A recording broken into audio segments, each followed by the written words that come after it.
Hi, everybody. So, we're here with part two. And as you can see down here on the little ticker tape, spoilers may be included. So, you have been warned. So, again, disclaimer there may be spoilers. Beware. Because Yes, be we're not here very, like Tim Burton. very aware. Also, apologies for anybody who's been waiting for a little hot minute. We had some technical difficulties, and we are finally over Dragon Sniffles. Yes. The dragon sniffles, like the wee little dragon had a little bit of sniffles. So we had to wait for it to feel better. More like I felt like the Dragon of Death was taking over me, but I survived. Like Tarn was having a rough day. Tarn's like, God damn it, Andarna. Oh, if only you knew. JL is currently almost done with Iron Flame, whereas I have not begun it. I'm a little over 50% done, so I'm not quite finished with it yet, but oh my god, I will tell you now. He calls her the hungry one.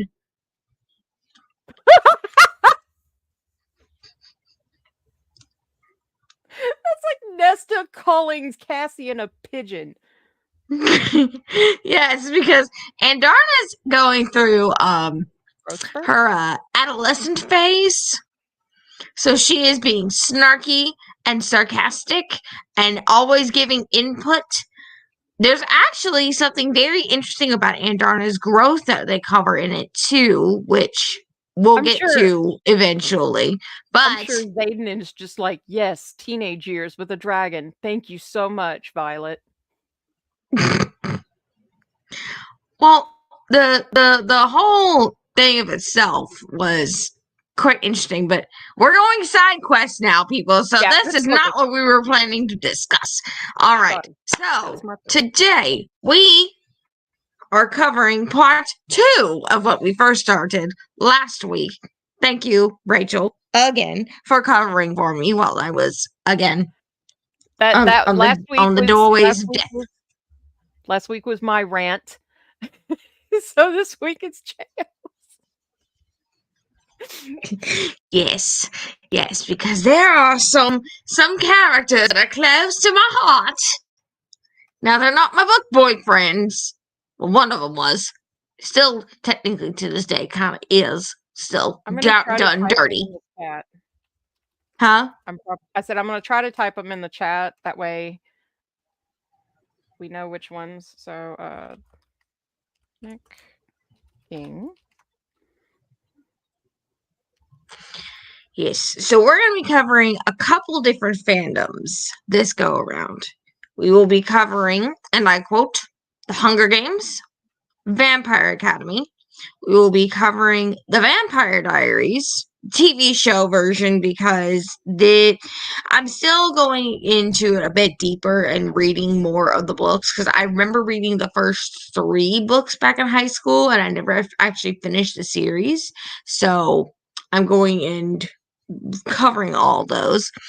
And then we're going to be covering couple of the boys from Ravenhood because Rachel and I, although Rachel has not finished all the books yet, don't give me that look. You know you have to before you're allowed to read Dom's book, and I've made sure that I will make you this solemn vow. I will read that book before the end of the year.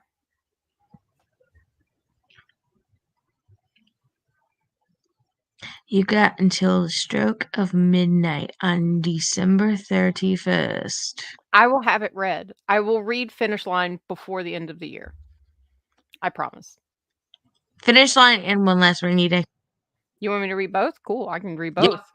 Because by then, Tyler's book will you be can't out. touch anything related to One Last Rainy Day until you finish Line. I know. I promised you. I've been good.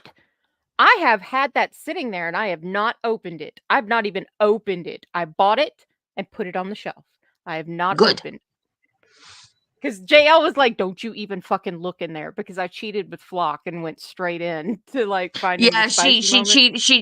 she cheated and went right to the smut.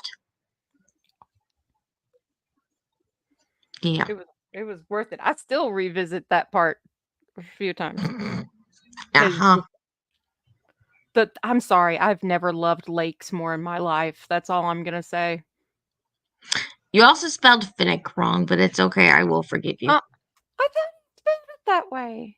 No, it's F-I. But this is okay. I will forgive. Trust me, you don't know the No, I pain. spelled it right. Finnick, didn't I? No, you spelled it Oh, god damn it! F-E-N-N-I-C-K. Is there a way I can edit that? Fuck. No. Just do that. Ugh. I almost did it again. I literally almost did it again. Okay, so there, I fixed it. Yay, thank you. Ta-da! So these are the characters that JL wants to discuss. So we've got Mason Ashford, we've got Dominic King and Sean Roberts, our beloved Ravenhood boys, Bonnie Bennett, and then Finnick O'Dare, played by Sam Claflin. Yes, Claflin. Claflin. yes. That's so So, what difficult. would you like me to start? Well, I mean, let's start with Miss Bonnie. Like, that's one character that I actually know about from the TV series. I've not read the book series. I've got to get the Yeah. books. Bonnie in the books is a very, very, very different character from the show. The books themselves are very, very, very different from the show. The show version has Elena with brown hair, brown eyes, whatnot. In the books, she is blonde, fair skinned, eyes as blue as a lapis lazuli. The brothers of the Salvatore brothers were actually turned in the 1400s in Italy. Ooh. Catherine is not Katerina Petrova, she is Catherine von Schwarzschild. So she's German, actually. And also, Elena is a hybrid of human and angel. What? Yes. So it's like Vampire Diaries had a weird stepchild with shadow hunters, essentially. No, this predecesses the TV show. So everything on the TV show had artistic liberties taken with it, and then they went wild. Now, the TV show turned out very well.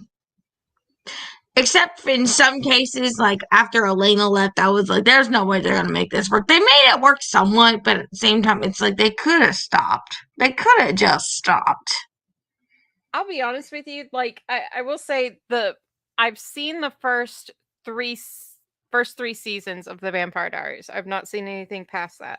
But I will say this: Bonnie's intro as a witch was one of the ones that I was just like, why didn't you could have just, you had to use the necklace.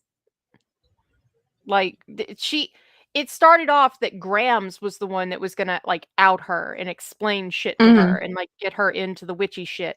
And then it became all about the necklace. And it's like, okay, pick one. You can't have both. Pick one. And they were just like, no, both. Yeah, because the necklace was the key to the tomb to get it unlocked because it was tied to a spell that was used by Bonnie's ancestor to lock the tomb vampires in there and blah, blah, blah. Anyway, so also an additional note, Bonnie is actually not black in the books. Huh? She's a redhead.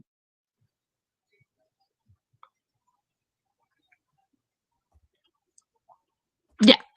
Okay, that's weird. Yeah, her name is Bonnie McCullough, if I remember correctly, in the books. She is a witch, so they did keep true to that. Wow. So literally Yeah, everything I know everything I know about this character is completely like And pointless. if you I mean, remember, I think she was in season 3. Remember Meredith Fell? yes. Yeah, in the show, she's a doctor in Mystic Falls. In the books, she's one of Elena's best friends in high school who has a relationship with Rick. Rick's like a really young teenager. Not teenager, really young teacher. So like he's like early 20s-ish. Like I thing will there. say this. I did not like Alaric in the show. I liked him for like maybe 2 episodes and then I was just like, this guy's a dick. Well, we see what happened in the future with the actor and all the things that went wrong and all the things he's been accused of. So I mean, it's not far off. What? Who Yeah, you didn't hear about? Oh, girl, that's a whole nother thing of tea and rabbit hole you need to fall down under for a little bit. Cause, ooh, girl, he got himself into some shit with some people related to the cast, not only in Vampire Diaries, but also with the spinoff of the originals called The Legacy Show. He was causing issues with all the girls in there too. with well, that explains that one. I saw a video once that fucking was them was it was the cast sitting at like a convention, and that guy had his arm around the back of I cannot remember her fucking name, Elena's chair, Nina? and yeah, and the guy that plays fuck Stefan was sitting next to her, Paul. and yeah, he did not like that at all. So he went and like shoved dude's hand off and put his arm around it. And I was just like, okay. So that's, I mean, but Yeah. everybody was like, Anyway, he's so scaring her, he's creeping her out. And I'm just like, what did he do? no, it's not just her. It was also some of the other cast members in Vampire Diaries. A majority of the girls that were in the Legacy show, where he was supposed to be playing like the head teacher of the Salvatore boarding school and everything like that. Like it's crazy. Anyway, back to Bonnie. So Bonnie is a character that developed so much. She is incredibly powerful, incredibly strong. She's underrated. Everybody and their cousin agrees that Bonnie is honestly the rock that kept that show going. She honestly, with as much power as she had, as much as she gave up, as much as she lost, as much as she sacrificed, she got shat on so bad. Like, with her getting killed, having to be the basically the anchor to help those that died transition between the real world and through to the veil to the other side. And then not only having to be the anchor, she ends up having to feel every bit of pain that they went through when they died to help them pass on through as Oh, a deal so God. that way she'd be able to save Jeremy at one point. Yeah, I was gonna say I Let's looked up see. her death and it said first death, and I was like, holy shit, how many deaths has this poor girl had? Bonnie Yeah, dies there are while trying to several. bring Jeremy back to life in season 4, but returns to life in season 5 as the anchor to the other side. Second Yep, death, Bonnie and Damon become trapped in a prison world from the 1900s after the other side crumbles. Bonnie and yep, Damon eventually make their way back in season 6. yep. That is when they come across Kai, who's one of my favorite male antagonists. And Kai and Catherine, hashtag perfect match made in hell together. Match made in hell together. Good lord. But I mean, I do know that there was a thing around the time period where like the main the there were things that happened to Kat Graham, the actress that Oh, played yeah. Bonnie. I remember the controversy that was surrounding that, and I don't think it ever really got the full attention that it deserved, which It kind didn't. of sort of made me not want to watch the show anymore because I liked Bonnie. I liked her Oh, I character. loved Bonnie. Like I said, she's what honestly kept me. Now, don't get me wrong, Catherine Pierce is my bitch. But Bonnie's honestly what kept me going. I liked Bonnie more. Caroline was something that around like season 2 or 3 I started kind of getting into, but at first I did not like Caroline at all. I Oh, I fucking didn't hated either. Vicky. Yeah, no. Now, season 1, Caroline's arc was very much that, popular girl, like wanting to be friends with everybody, but also at the She same was time was Regina also kind of George shadow. essentially. What was it? Shallow kiddie pool. And then when she got turned into a vampire in season 2, she kind of started developing a backbone and kind of becoming more like stronger and really finding her strength. But again, we're not here to talk about Caroline. We're here to talk about Bonnie. Yeah. Bonnie I has mean, suffered so much. Bonnie has tried to have relationships. She has lost so many people that she has loved, from her grandmother, her mother being turned into a vampire, then being sacrificed. Let's see. Who else can we name up on there? She fell in love with one of the vampires that was part of an experiment that Damon was a part of as well, named Enzo. Oh, Enzo was freaking perfect for her, only to then have him be killed by Stefan. And then, of course, she goes and turns Stefan into a human and gets kind of somewhat of an exacted revenge on him for going and killing the love of her life. But that's a whole other story for another day there. She has all the connections of magic from the Bennett witch line. And I don't know about y'all. Y'all talk about how the Michelsons are witches and everything to be afraid of. Y'all might want to be scared of my girl Bonnie Bennett. That's all I gotta say. her That's all I'm saying. grandmother scared the living shit out of me. I'm not Oh, gonna kid Sheila you. was a freaking Like, badass. that Sheila was a woman, like, she stepped badass. outside, like, as soon as Damon was introduced, and then he shows up at Graham's house, and she just walks outside and pushes him off of the fucking deck by, like, I don't know, skitzing his brain out. She's like, "You Yep. need to be more careful and respectful when you step on my property." And I was just like, Yeah, "Damn, especially Graham how said get it's big." they describe it as if like it's pins, like needle point, like thin pointed needles going into your skull, like slowly just being pressuredly put into your brain and everything like that. Can you imagine that kind of pain and being that much of a badass to be able to do that? Well, I mean, and Bonnie with the fire. That was another thing, like, So that's a like natural that's with the balance of nature.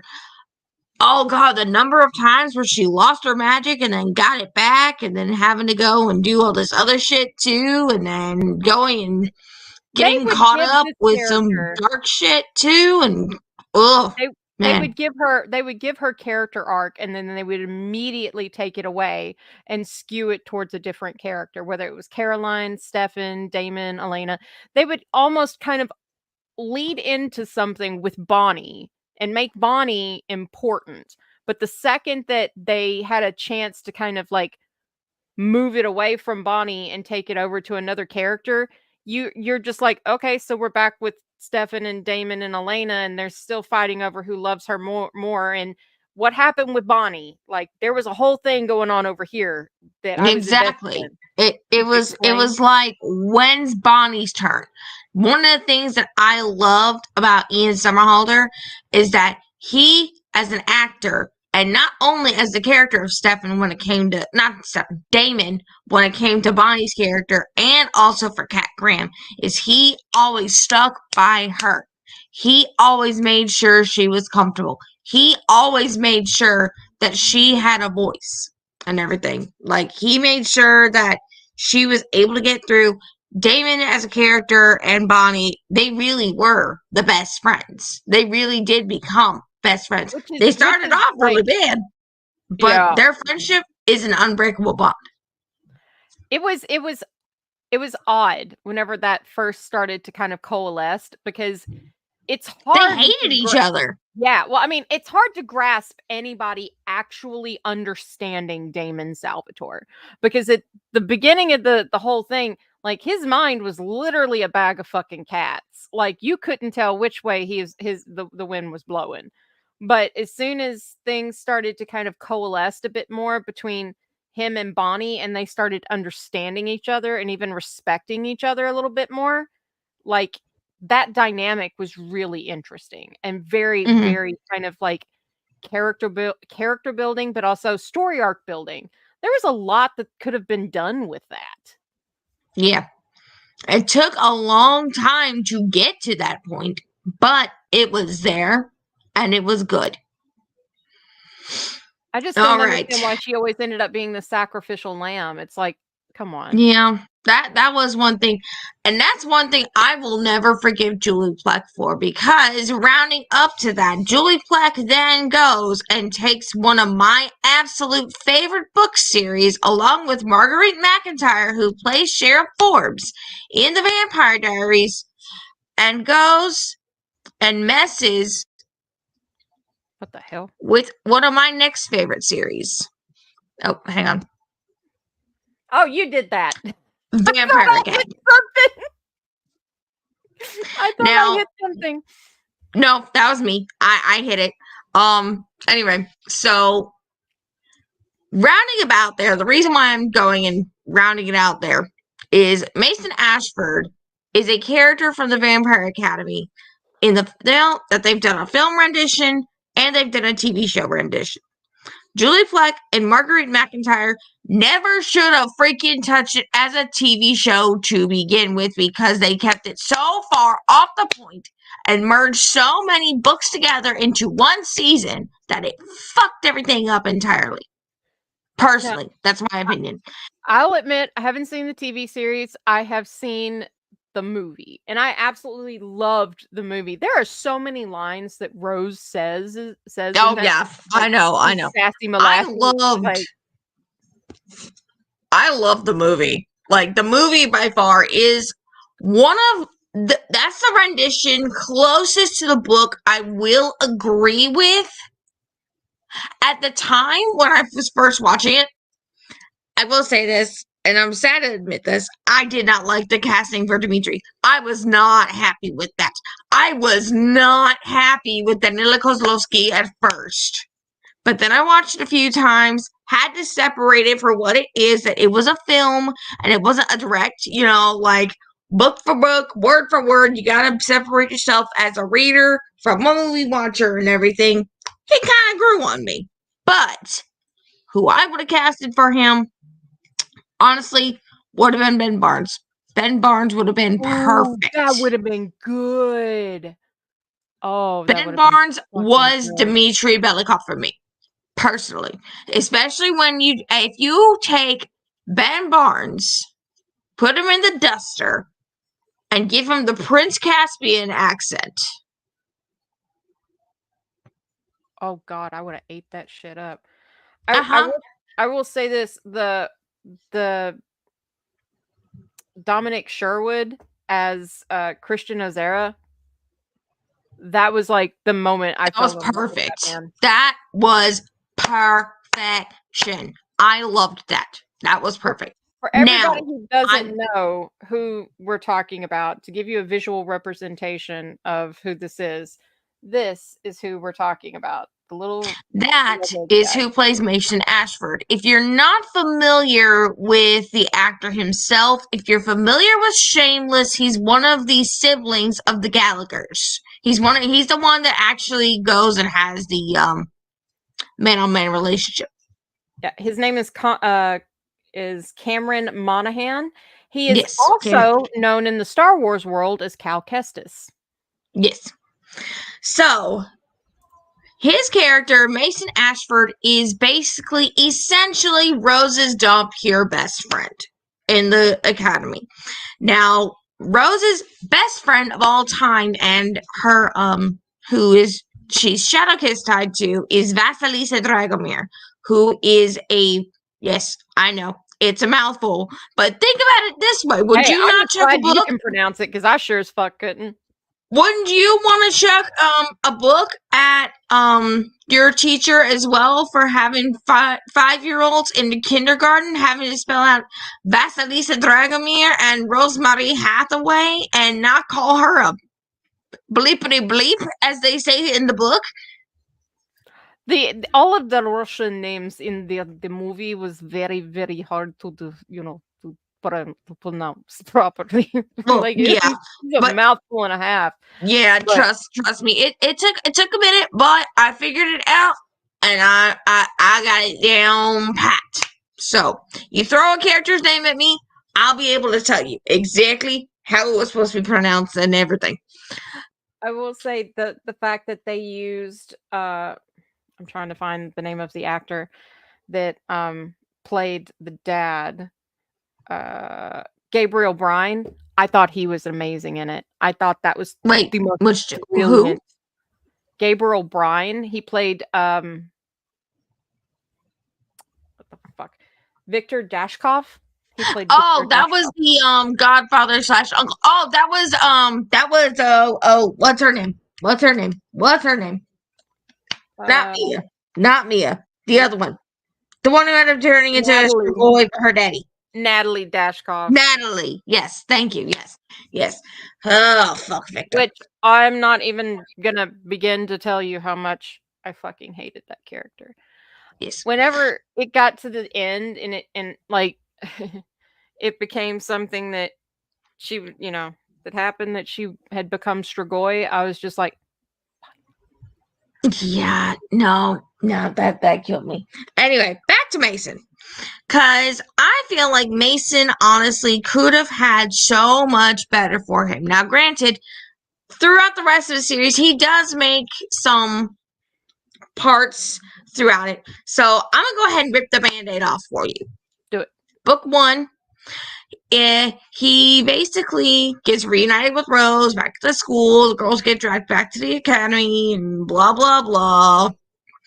He basically is trying to get a move in on Rose and be like, hey, I'm here too. You can't kind of see me, whatnot.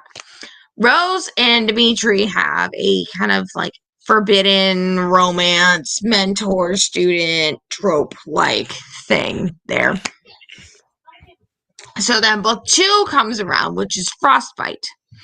And book 2 is set like in their going onto like a ski resort and like their like winter break kind of esque time frame of the school year. So they're all transitioning, going over there. Well, after everything that happened in book 1 between Rose and Dimitri realizes that he's going to have an issue with himself because instead of throwing himself between Vasilisa and Strigoi, he's going to throw himself between Strigoi and Rose, which means he's not going to be able to fulfill his duty as a guardian. So he has to basically cut all relationship like things with Rose. Then he goes and gets kind of cozy-esque with Tasha Ozera, who is the aunt of Christian Ozera. They were friends growing up and everything like that when they were going to school and whatnot. So Rose sees this. Rose gets pissed and then decides, you know what? I'm going to go after Mason. So Mason played second fiddle and table scraps, rebound. So he got done dirty. That's in the sad. sense of that too. Poor cat. But then, of course, more text, more bullshit, more craziness involving school issues and whatnot. They get kidnapped by more Strigoi and people that are wanting to have connections and take over the school, blah, blah, blah. I don't say There's a blah, blah, major blah. Strigoi battle that happens. Mason gets killed in a line of fire. Well, I Which mean, from what I read, he essentially was leading people away from he was like the base. sacrificed himself. Yes, that he did. I still think it was stupid. It was sad because from the way I read it, he was safe. Like he was behind, like he was hiding. But then there was Yeah, something else yeah, that yeah. happened, and then he Mhm, got mhm, found, and I was just mhm. like, "Damn, dude." Yeah, yeah, yeah, yeah. He was safe. He would have been fine. He would have made it if he had just not been an idiot.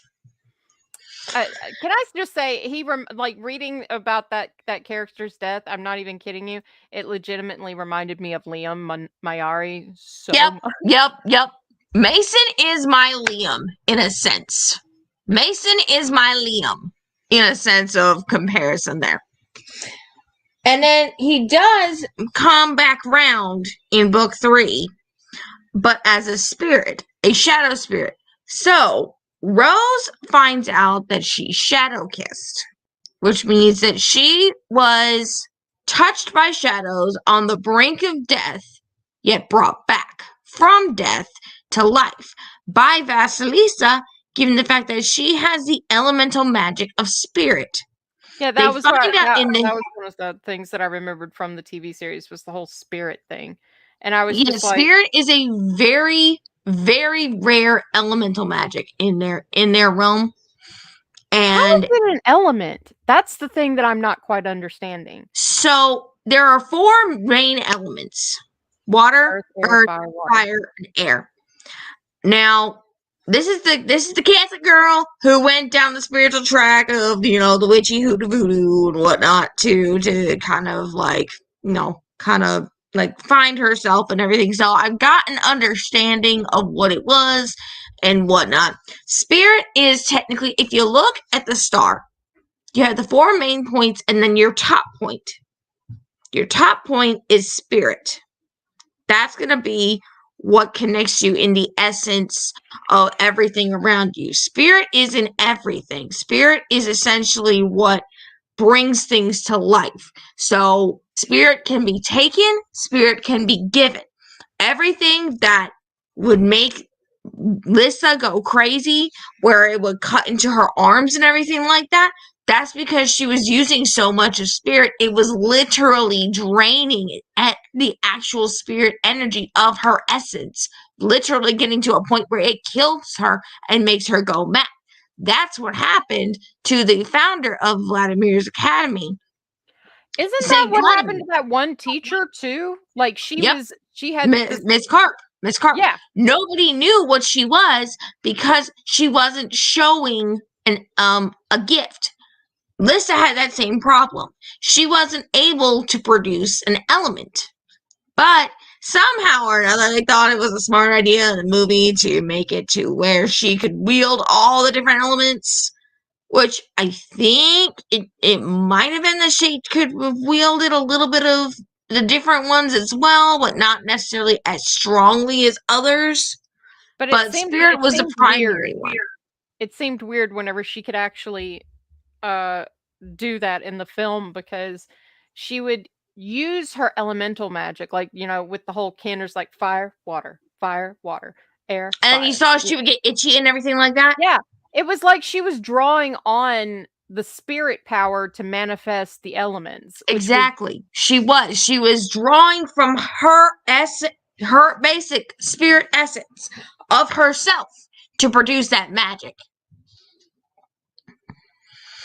And that's why the spirit was also what was used to heal Victor, and he was going to continuously need a spirit wielder to keep him healed so that way he could continue reigning on after Tatiana would step down, because he was next in line for the throne. Not Lissa, Victor. I still love So, Gabriel Bryan, but I'm not gonna lie, that was the creepiest fucking role I think I've ever seen that bro, man. the way that Daniela said silence, I was like, oh fuck, I knew it. It was a little weird. It was a little weird. But I mean, like he was so nonchalant and so just like matter of fact about fucking killing. Like he didn't care. Hi, Square. You're fine. We started late. Yeah, we had technical difficulties, but I But mean, yeah. So hope M- sucks for Mason. Mason had to kind of like be there and kind of act like a guide somewhat throughout the different things, because there's a whole bunch of other mess I could go into with the book series related to him, but we don't really have a whole lot of time to go into all of it. But I would love at some point maybe even look into this, going into like a more in-depth, maybe even do like season 3, maybe, where we could do like a whole like dedicated like vampire Oh, franchise. Like, that would be awesome. I'm so down, like, to do vampire stuff. I love it. yeah, like I figured maybe we could do like some kind of vampire related thing, because there is so much lore, so much history, so much writing out there. Like, it is crazy how much it truly is. Oh, maybe we could do a comparison of, what's better than Twilight. The answer, everything. Everything. Like, I'm sorry, I know Twilight is like the impetus of being shat on by every vampire lover of, any sort. But let's be real. Twilight was bad. The Brad Pitt and Tom Cruise interview with the vampire was not exactly the height of cinema. Okay, I'll give you that. But if you haven't seen it yet, AMC Plus has the rights currently to Anne Rice's Vampire Interview with the Vampire books, the whole entire Vampire Chronicles, and it is being done incredibly well. Like, oh my god, the way that they transitioned the book into being 2 seasons for one book to cover all that detail. They did throw some things in differently, I will agree with that. But the way that they played it off was absolutely fantastic. And they are leading up season 3 to be the first half of the Vampire Lestat. See, I think the best, I think this seems to be something that everybody kind of might agree about, is like the best kind of vampire-esque thing that's out there right now is What We Do in the Dark. That seems to be the thing that has brought more people to that genre of like content. Well, I don't know about that one, but I'll look into that one. So now, ladies and gents, I'm going to bring you to my high school horror. We are going back to 2013, Julia. And the one that hurt me the most. We're talking high school trauma. Some serious high school trauma. I looked this up, and all I can say is, what the actual fuck were they doing to this poor guy? Like, I had my rant about my characters being done dirty, but god damn, like, this guy hit it from, like, You sit quietly in class. No, not even class. SATs. You're in the middle of SAT. No. Was that SAT? SAT prep. And you're reading your book. And you come across a scene where they killed him and literally shout, Finnick, no! In the middle of class. damn it. Like, that's how bad it was. It fucking, like, it gutted me when I read the breakdown of what happened to him, because, like, I love Sam Claflin. Like, Me Before You is my shit. But, like, I mean, and he was awesome in Pirates of the Caribbean too. Like, I loved him. I loved his character in Pirates. He was awesome as the priest. We all have to agree with that. But oh my god, whew, Sam Claflin. Like, if that was a priest, I'd go to church.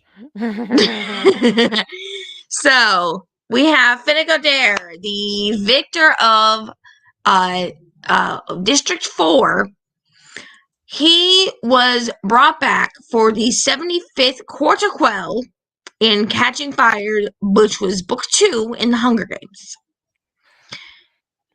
So, if any of you are familiar with the Hunger Games, you already know. But for those of y'all, like I said, spoilers in here. Spoilers. You've already been warned. Heavy. So, Finnick Odair, he went through a lot. Sugar cubes will never be the same for me ever again after him. Finnick was a character that he had this demeanor of being, you know, like, I'm sexy and I know it. Yeah. Without over, yes, he had that girl, look at that body, work out. But no, he was clever with what he did after his time in the games. Now I'm going to have that stuck in my head for the rest of the day. Now, mind you, there are also going to be some talks here where okay, anybody that watches this on the replay, I want you to go ahead and warn you now. He was abused. He was used for his buddy. But he used it in a very smart way, though. He used his body in trade for secrets. That's how we came to find out that the president, how he would always poison his victims, he would poison himself as well. He went hardcore. He went ham. He would not give a flying fuck. He would take an antidote afterwards once he knew that the poison had gone into the systems of his enemies and he knew for a fact they were going to die. But he would have these sores in his mouth from each time he would take the poison and after taking the antidote. So his mouth always smelled of copper and blood. So that's why he always kept a rose on him, was to hide that smell.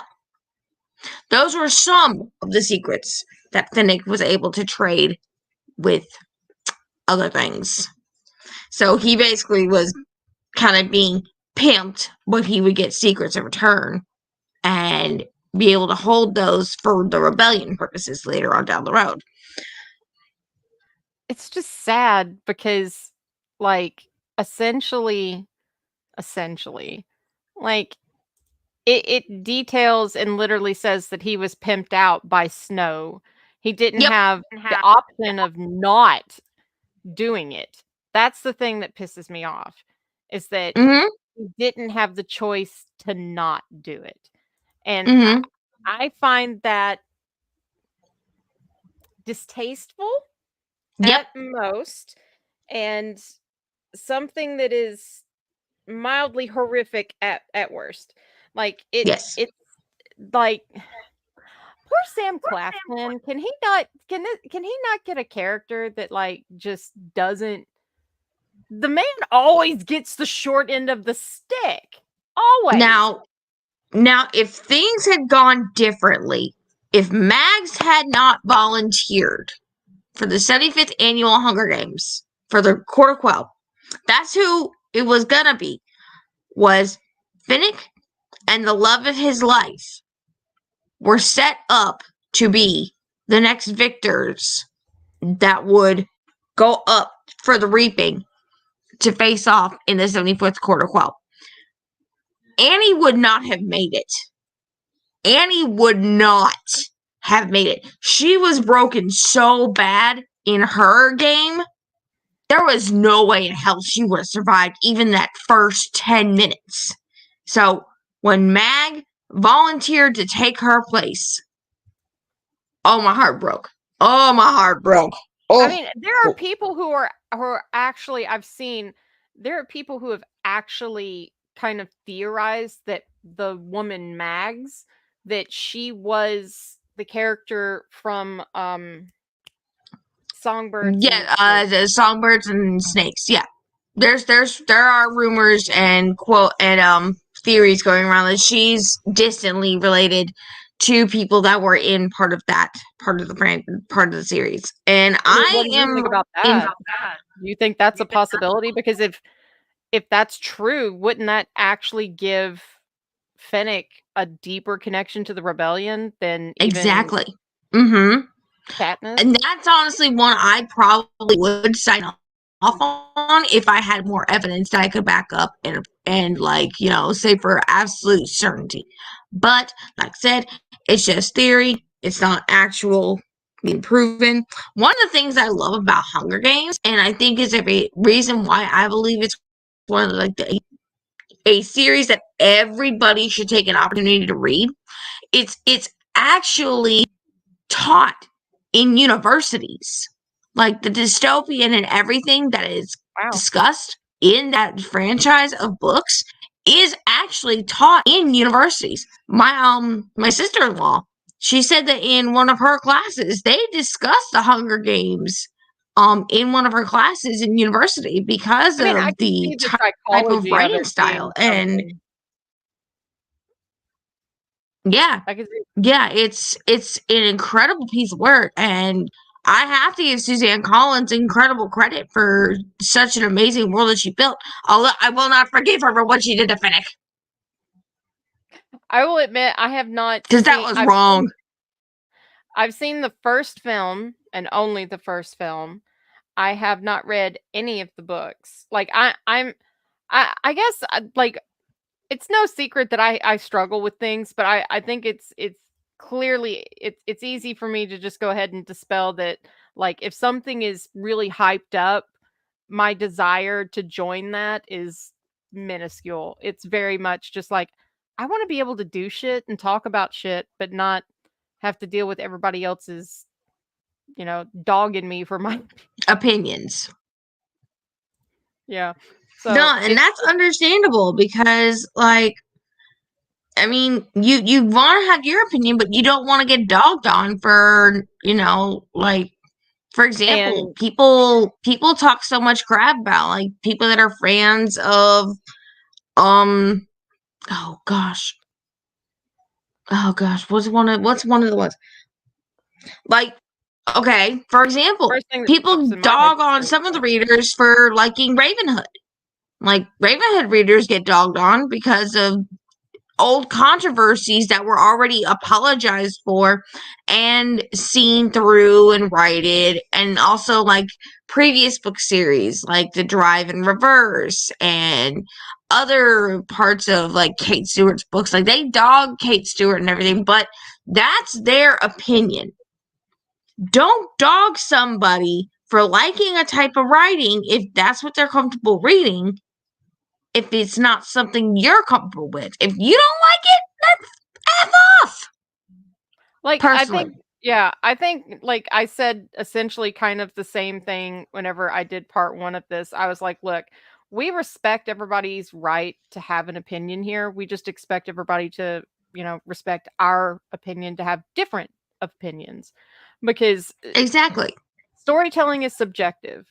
Everybody's interaction and understanding and even connection to these characters are going to be vastly different because of who you are as a person and what you're even going through at the moment when you start reading them. So Mm-hmm. it's very much just like, can we all just realize this is fiction and not like scare people into not wanting to interact anymore? Please. Yeah, like there. Okay, y'all. I'm a side quest here for a moment, and I'm gonna bring some reality into this ish because, ladies, we gotta have a talk.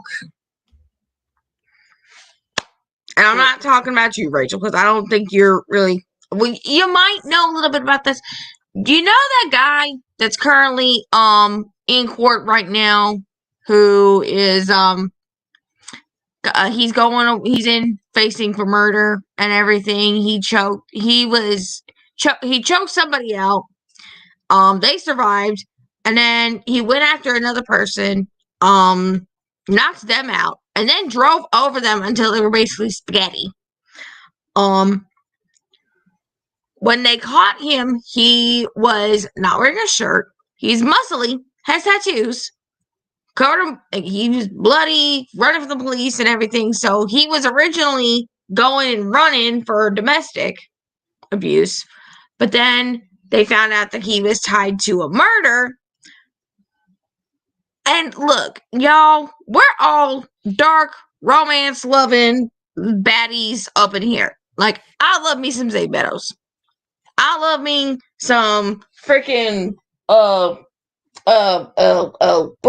I love me some Butcher. I love me some Lachlan. I love me some Rowan. I love me, some of these dark shadow daddies in these books.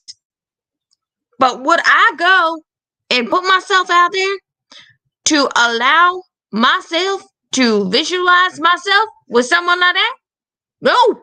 No. We cannot blur the line of fantasy and reality. Because I literally was watching a TikTok not that long ago where there was a girl who... Are you familiar with the nursery nurse? No. Okay, she's like one of my favorite content creators. She's over in England. She does like all these story times and skits about these two nurseries that are like under the same management. There's like, it's cutesy and whatnot. But one of the parents that was part of the nursery had a picture in the storyline of that said person on their wallpaper. And it was the mugshot of that person on their wallpaper in the storyline of it. I'm sorry. The fact that he was going down, number one, not only for a murder, but for domestic violence. I'm sorry. Like, this is where, like, I need to be clear on my perspective on things. I've gotten into doing like live action role play and stuff like that on a particular site. And I have had positive and very negative interactions. The very negative interactions have been like things odd. It seems like almost a preset for every character, whether it's a public or a private character, has dominance, primal, aggression, owning, like, dude, it just like it's 2 hairs above rape. And then at times it tries to turn your RP into a rape fantasy. But because it's a learning AI, you are responsible for fixing that. And as someone who has severe trauma, that's not necessarily the thing that I'm looking to, hash out with something that I'm just trying to have fun with. So the idea that a lot of these chatbots that, are running, they're pre-programmed, but they're also interacting with other users if they're on public profiles. So they're learning from more people than you.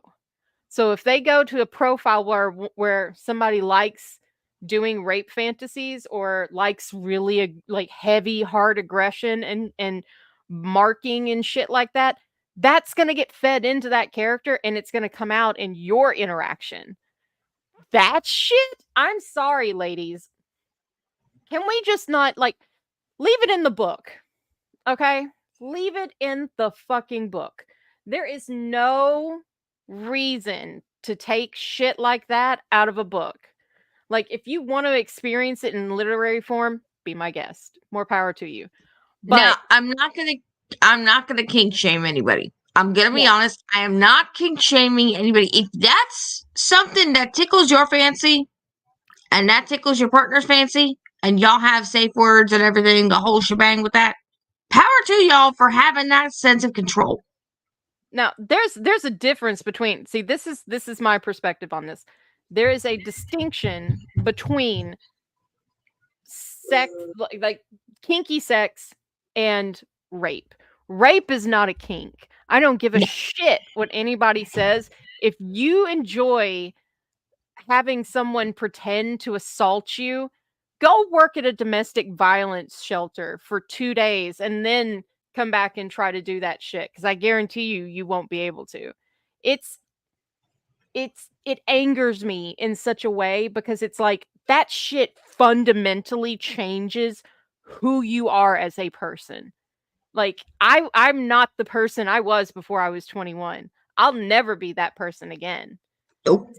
So like reading about some of the stuff that Zayd has done, it wasn't that bad. The stuff in Hunting Adeline, JL knows I had a wee bit of trouble with because it was a bit. Now, when I read it, she forewarned me about what was to come. I didn't have as hard of a time with it because I was able to separate mind from matter, realizing, as I'm reading it, this is just fiction.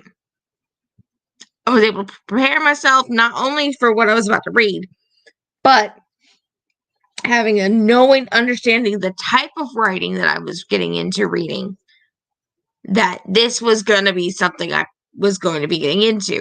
Now, mind you, also, I didn't actually read off of paper. I listened to the audiobook. So, hearing the audio rendition of it. And I don't know how you managed to do that. I really don't. Like, it was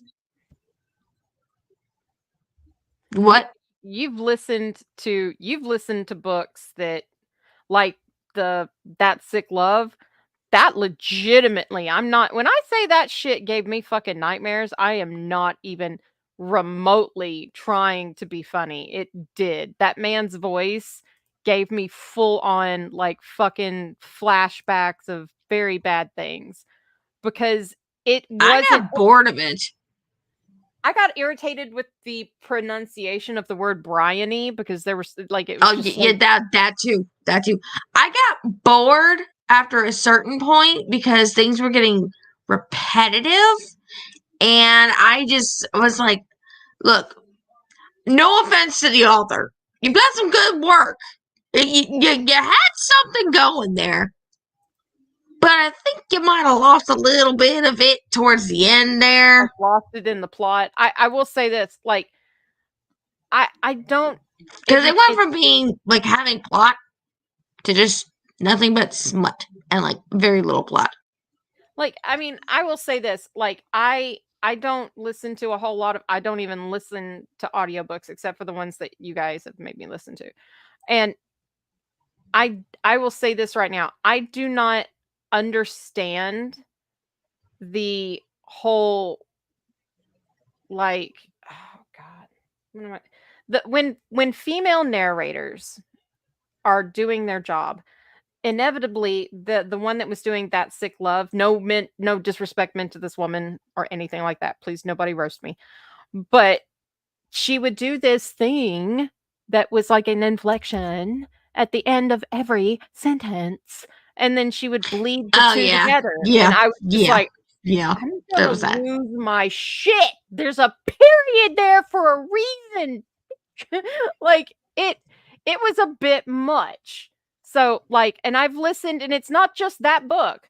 There are other books that I have listened to that have the exact same kind of thing that happens. It's got to do with their cadence or what the character's meant to sound like, I'm sure, but it was off-putting to me to the point where I was just like, I can't do audiobooks. And that's okay. Like, it's not everybody's cup of tea. And I mean, don't get me wrong, I like listening to some of the spicy moments in the audiobook. Yeah, that's how I'm getting through reading Iron Flame right now. I found a version of Iron Flame right now that, and actually it was the same version of how I read Fourth Wing. And I like those better than some of the regular audiobooks that I've read, that I've actually gone back, and for writing purposes, I'm going ahead and saying this now. I am currently working on a fan fiction story that is crap chip canon of Lucian, Elaine, and Tamlin, with Tamlin, Elaine endgame possibilities there. Anywho, reason being with that is because I read it with the original one singular narrator when I first got into the series. And then they released a 2-part version of it with the same company that's released the versions of Fourth Wing and Iron Flame that I'm listening to. So I'm re-listening to ACOTAR in that version as well. See, So I would listen to ACOTAR. If there was like I would listen to the ACOTAR. Like JL did show me the difference between just an audiobook versus the like acted the what do you call that? The graphic audiobooks, the acted audios. yeah, those are literally the best things I've ever heard, like auditorily when it comes to books, because it was easy to have like the little mind movie playing because Yeah, that's what I that's get. literally what graphic audio's tagline is: a movie in your mind. It works. It works. But there are just some things, ladies, that like keep it in the book. Don't don't put it into a like some things if you are into violent things of that nature, keep it in a safe space where it's not going to be touched by anybody else or not impact anybody else. I think that's, the least you could do out of respect for other people that use and interact with certain things. Like it's I personally don't think it's a good choice. I don't think it's a good idea. I don't understand why that's even something that tantalizes people, but I read Haunting and Hunting Adeline and favorite books for sure. Hard books to read, but still very favorite books. But Mhm. it's just I can't help it. There's like this moral thing that's like this is bad. You should not be getting turned on by the idea of somebody sexually assaulting you or being sexually assaulted. Like that should not be a thing. We appreciate your time and letting us take this side quest here. So, shall we round back out? Yeah, let's Finnegan go back Dare, to our ladies and little gentlemen, I believe has truly been one character very much as he is my Liam Mary in any of the books. I suck at pronouncing his last name. I'm Mayari. sorry, Rachel. It's okay. All right. Oh God, we're taking it to. Oh man, you You're suck. You suck. Why? Why? Why? Why? Why? Why? your fault. Every time it rains now, I cry. Every time, without fail, because this character from the very beginning. So there's two characters we're going to be talking about from Robin Hood. First is Dominic. The second one is Sean Roberts.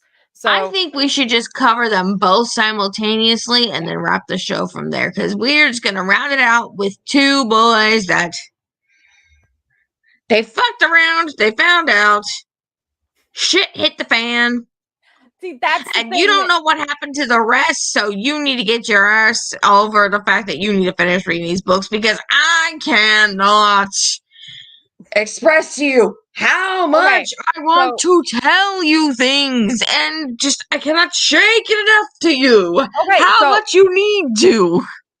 Okay, so let's cover. Okay, so Dominic Dominic is the one that kind of hits the hardest. Dominic is our stormy rain He cloud, does.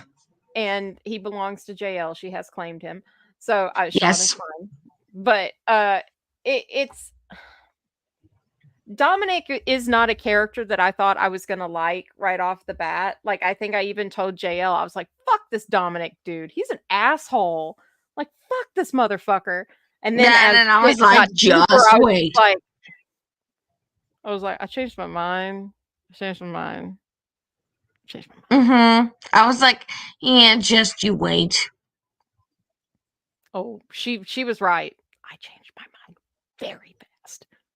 Very fast. But Dominic is a character that is like it personality wise, he's very close to like I don't know, me as a person. He's damaged. He's kind of more prone to being quiet and off to himself. He likes to read. He's a hacker. Um, he's intelligent. I don't know how intelligent I am, but I'm not stupid. But he has this kind of He's smarter than all of us. That's all I gotta say. fucking MIT, yeah. Um, but like he has this kind of standoffish behavior that's almost kind of very attuned to like Nesta Archeron. It's that wall. Like he has that wall where he's like, you can get close, but only so fucking close. You're not getting past this. Even with his friends, even with the boys, they can get so close, but not right up on him. And poor Dominic had I'm 2 hitting books. myself in the head with a book right now, currently, because of what I know that you don't know yet. Poor Dominic had 2 books, Flock and Exodus, worth of character development. And I will say this, I vehemently disagree with, and she knows this. This ties into the reason why I haven't read Finish Line.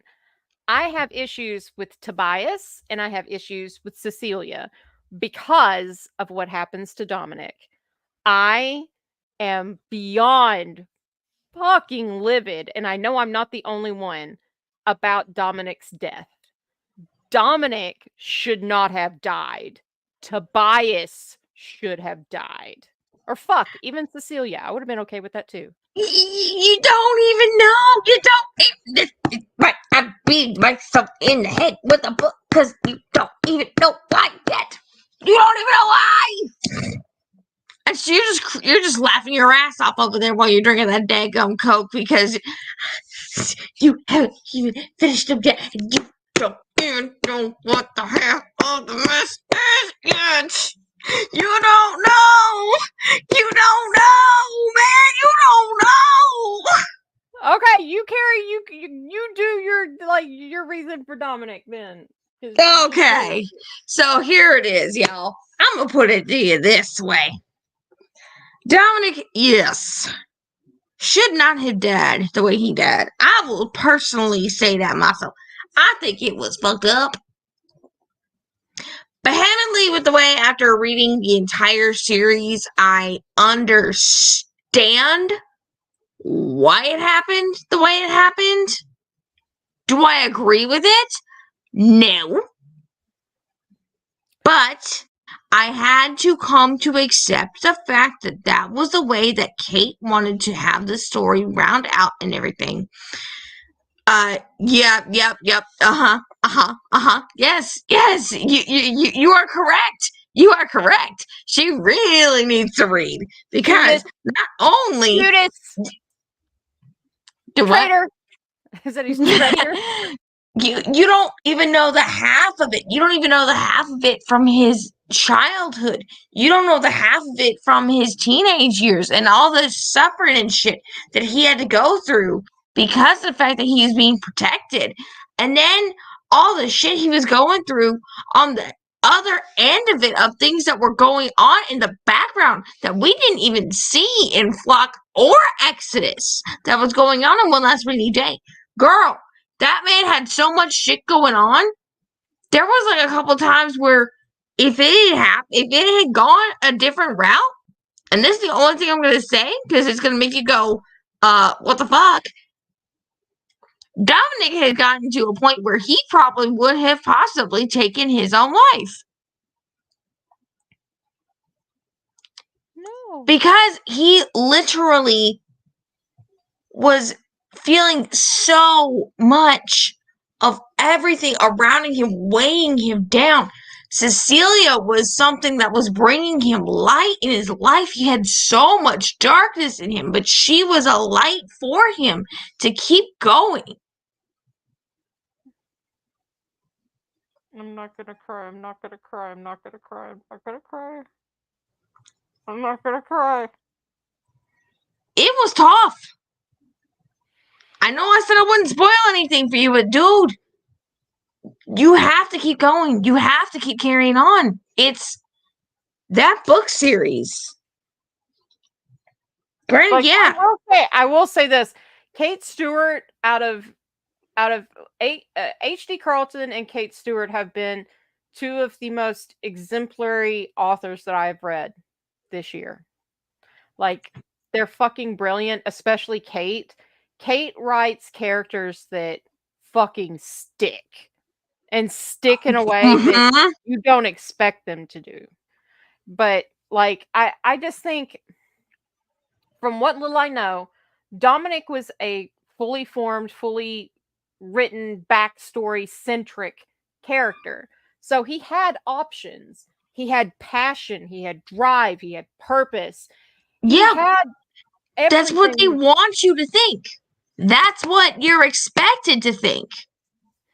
And then you get the raw, and you get to see the inside of his mind and the struggles of what he was dealing with internally, not only with his brother not being able to know, like holding on to the secrets that he had to keep from Tobias.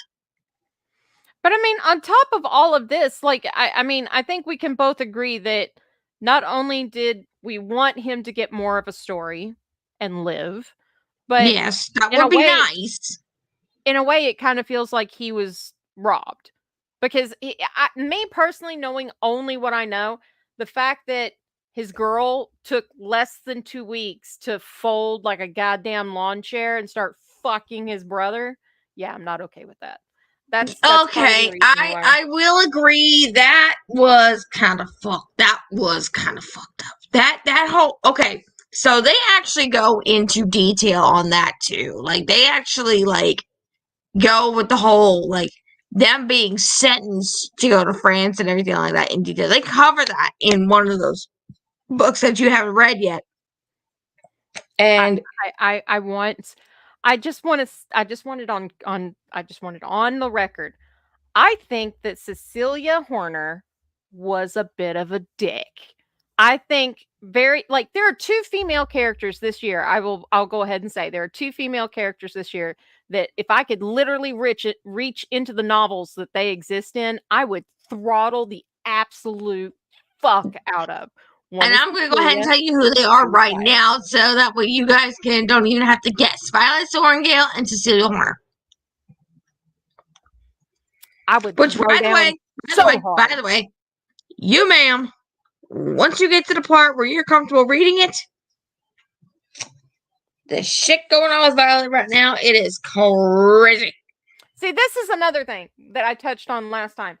I vehemently disagree with an author writing a fully formed fucking character Well, in a let book. me let me let me throw something at you, just to kind of give you like something to chew on later. Yes, we're side questing again. Sorry, y'all. This is Little just side so we quest can keep here. track. Um, but something for you to chew on. You don't have to give an answer right now, but it's something for you to think about. What was Violet training her entire life to be? Her mom, No, a a scribe. scribe. Yeah, What do scribes go off of? facts. What do scribes need to know for certain that they are doing every possible thing in their power to make sure that they are doing everything correctly? Knowledge. Being the fact that she was raised from her childhood. Yeah, don't you shake your head. Don't you shake your head. I said chew on it. That doesn't mean I can chew for all of eternity. It's not going to change my mind on the I'm fact. not trying to change your mind. I just wanted you to take into consideration.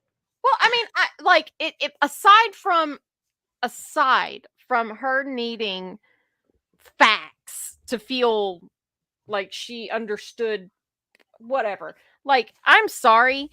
This woman literally dogged a man to the point where he went from somebody who had confidence, had, the weight of 107 lives on his back. And she knew this because he told her. She spent the predominant portion of that first book fucking begging him to open up. And what happened the second that he did? She turned around and bid him for the fucking favor, along with Liam and Tarn and Indarna and Segal. Like, Segale. Like, he didn't have a fucking chance. She made it up. She made her decision that he was never going to be anything more to her than what he had already been. She literally told him that. And I'm sorry, writers, you can hang me out to dry all you want. Just me. She's not a part of this. But I vehemently disagree with you writing a character, a male character. I'll even go out on this fucking limb. I vehemently disagree with you writing a male character, then fully forming a backstory, making that character pertinent, having him have purpose in your narrative, and then to make shock value or to figure out how you fucked up and couldn't find a natural fucking progression in your goddamn novel, decide, we'll kill him. Because that's something that creates conflict. That's something that creates drama. If I create enough distraction, my reader's not going to realize that I didn't actually pay attention to what the fuck I was supposed to be doing. They honestly made a Mason out of him too, by the way. I don't agree with that.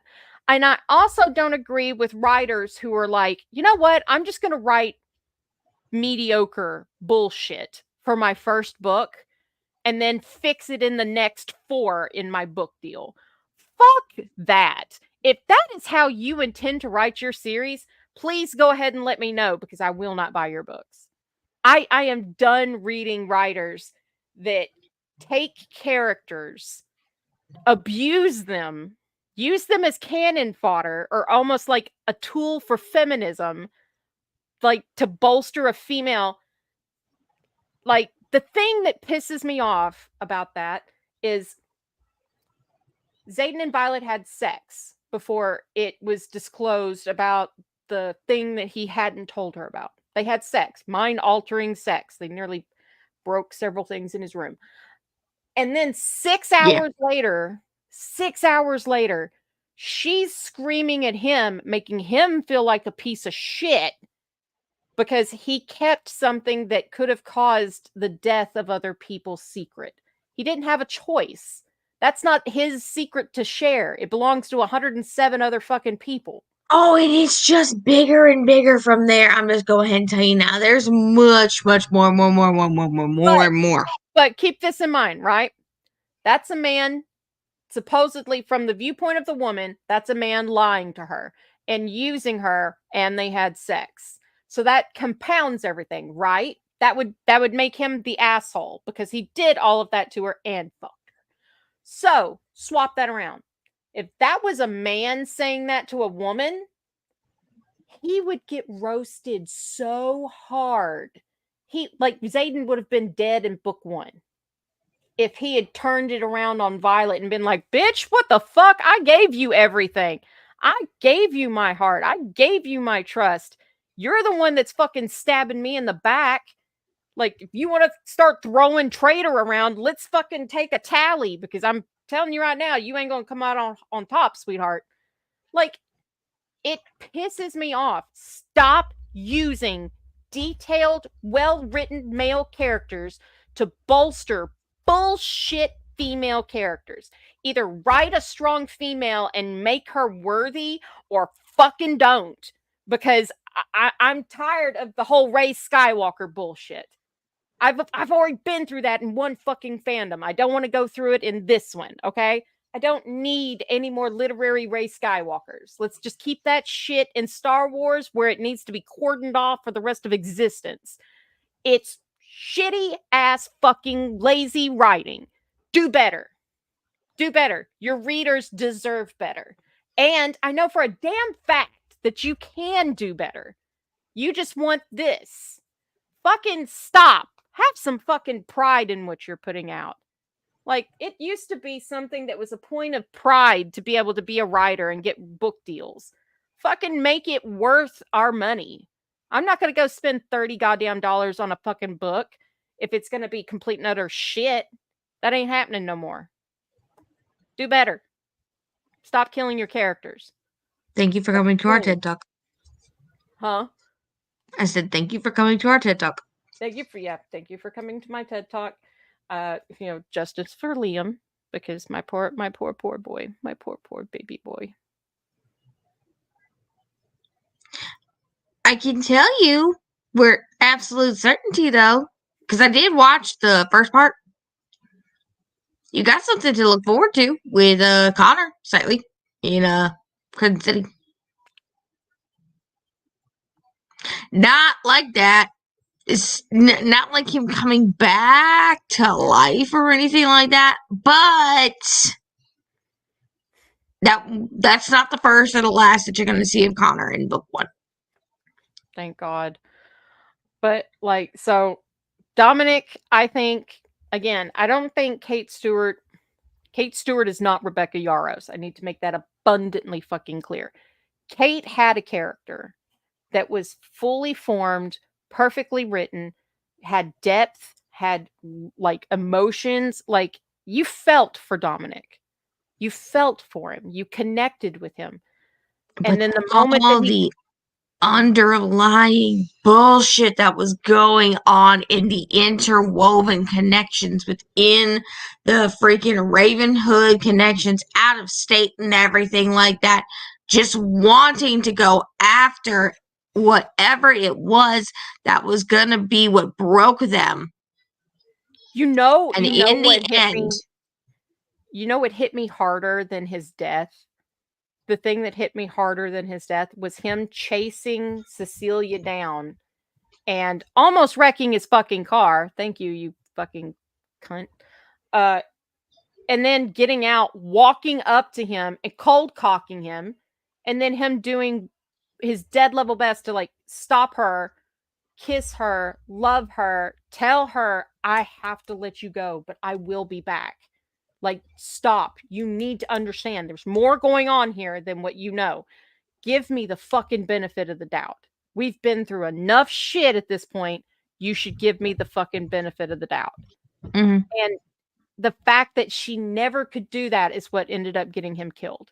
That's what pisses me off. That you know of. Wow. I still don't Kate. I'm not disagreeing with you or saying that your opinion is wrong. I'm just saying that you know of. I will say this, Kate Stewart, I love your books. I love your characters. You did an incredible fucking job of writing these characters. I love them. She literally made these books things that I will treasure for a lifetime and I will reread. They are that good. They mean that much to me. They're beautifully written. You should be very proud of them.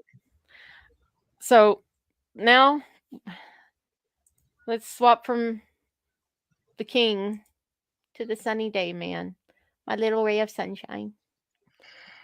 Oh, girl, if only you knew the other stuff that was going on with him, too. I know. There's more that I don't know, but I'm basing this off of only what I know. And only what I know is Sean got the short end of the fucking stick in every way. And he was okay with it for the most part.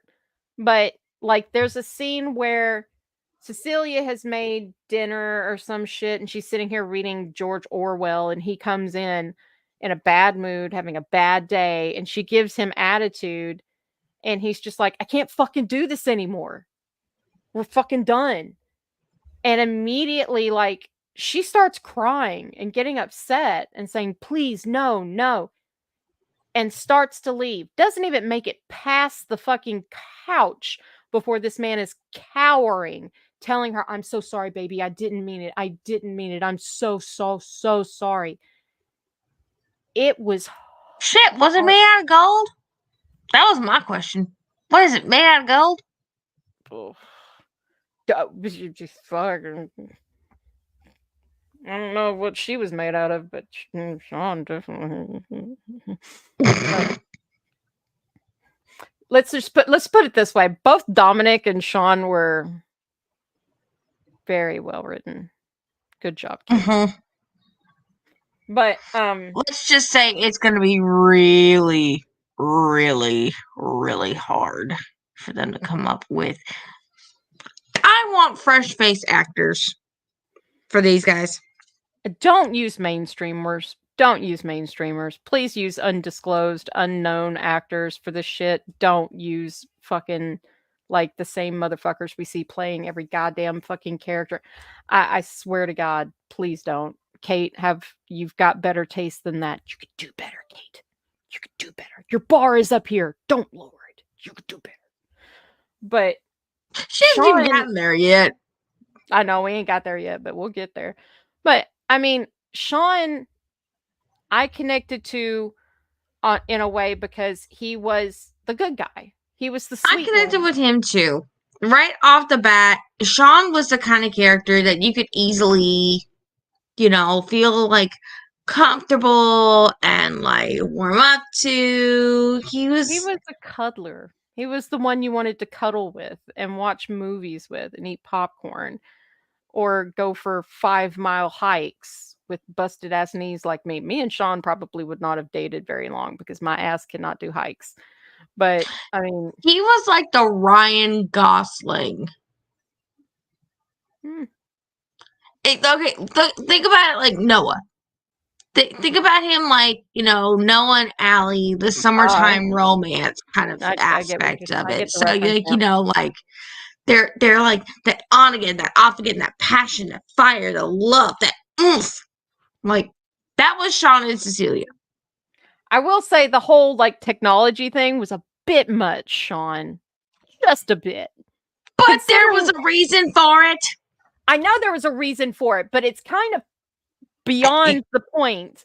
It's Y'all, beyond I'm gonna be the interjector here for anything Ravenhood related if we ever talk about it before she finishes the books. Every time that she goes to say something, I will just be like, but there's a reason for it until she finishes it. But I will say this. My perspective on it, having not read the last book, is it's a little redundant to not want somebody to have a cell phone in a house where literally upstairs there is an array of nothing but fucking computer screens and hard drives bringing in internet information and downloading it. Dominic had active hacking software running on the dark web. You mean to tell me you're worried about the government tracking a cell phone, but not the fucking IP address for every goddamn thing that motherfucker was running? No. But see, he was worried about the fact that they were trying to make sure that Tobias didn't catch on to the fact that she was around and everything like that. Because Tobias got wind that Cecilia was anywhere near their spots and everything, that shit was gonna hit the fan. That's all I'm saying. I'm sticking with that. If I could walk into that book, if I could walk into Exodus, I would have literally castrated Tobias so fast. And I would have shoved Cecilia in front of Dominic and been like, bitch, you're going. He's staying. Not today, Satan. But like, I don't like her because she's a weak character. She literally needs everybody to support her. That's the thing that I don't like about what happened to Dominic and what I don't agree with what Sean's fate was, which was Tessa. I fucking hate Tessa. Why did you do that, Kate? He deserved better. Why? My poor little sunshine, why? You let him marry the overbearing fucking bitch from the store. Why? Like, oh god. I can't help but laugh.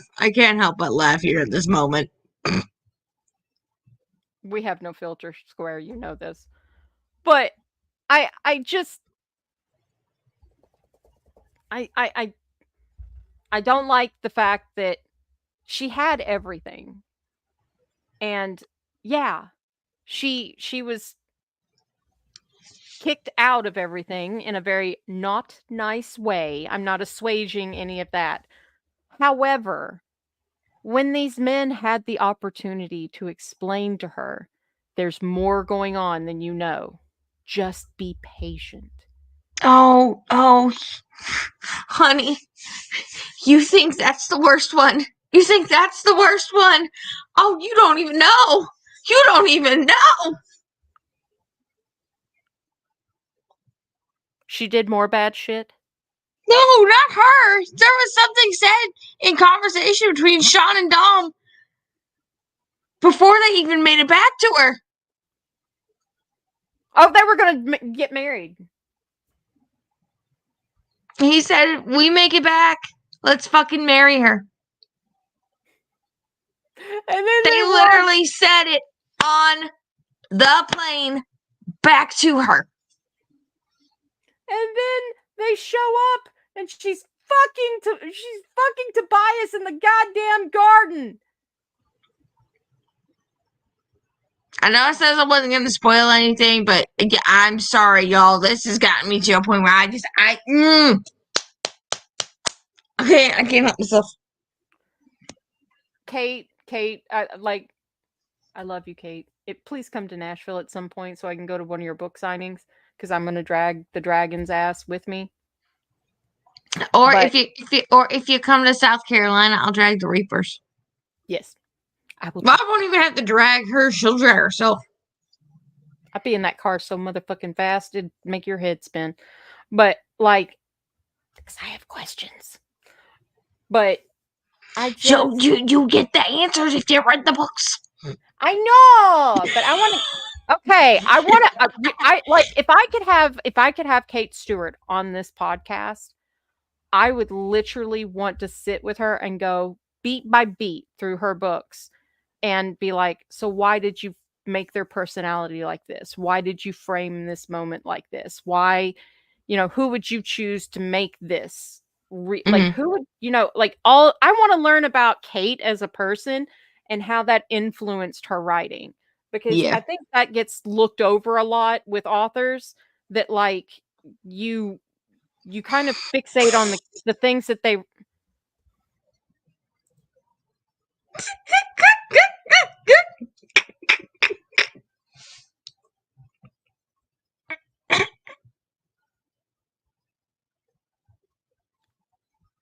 That's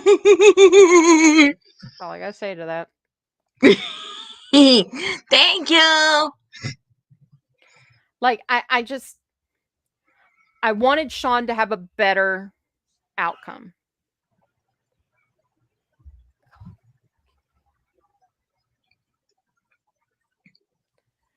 But still, honestly, fuck Tessa.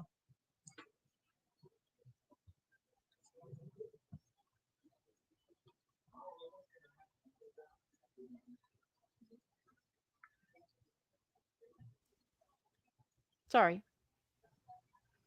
It's all good. Ooh, girl pop. We're way over what I was expecting us to be.